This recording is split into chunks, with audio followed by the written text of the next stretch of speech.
Viewers আসসালামু আলাইকুম। আপনারা দেখতেই পাচ্ছেন আমি নদীর পাড়ে আসছি। এখানে নিচে একটু ছায়ার দিকে দাঁড়ায় আছি, খুব ভালো লাগতেছে। নদীটাকেও দেখলাম, কত সুন্দর একটা নদী। হ্যাঁ, তো এখানেই মাঝে মধ্যে আসি। এটা আমার একটা গ্রামের এরিয়ার, হ্যাঁ, নিচে, অর্থাৎ নদীটা একটু খুব সুন্দর। এখানে অনেক কিছু দেখার মতো আছে।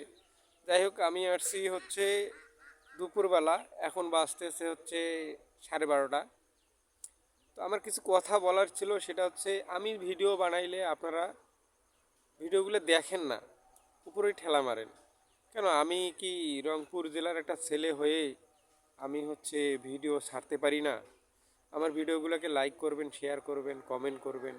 আমি চাই যে সবাই আমার সাপোর্ট করুক, আমাকে আমাকে একটু ভালোবাসুক। হ্যাঁ, আমাকে দোয়া করুক যেন আমি সবসময় ভালো থাকি। এগুলো কেন করেন না? আপনারা বেশি বেশি করে এগুলো করবেন, যাতে যেন আমি রংপুর জেলার আতিথ্যকে একটা নাম করতে পারি, যে না, সবাই আমাকে সাপোর্ট করছে, এটা করছে, ওটা করছে, এতটুকু।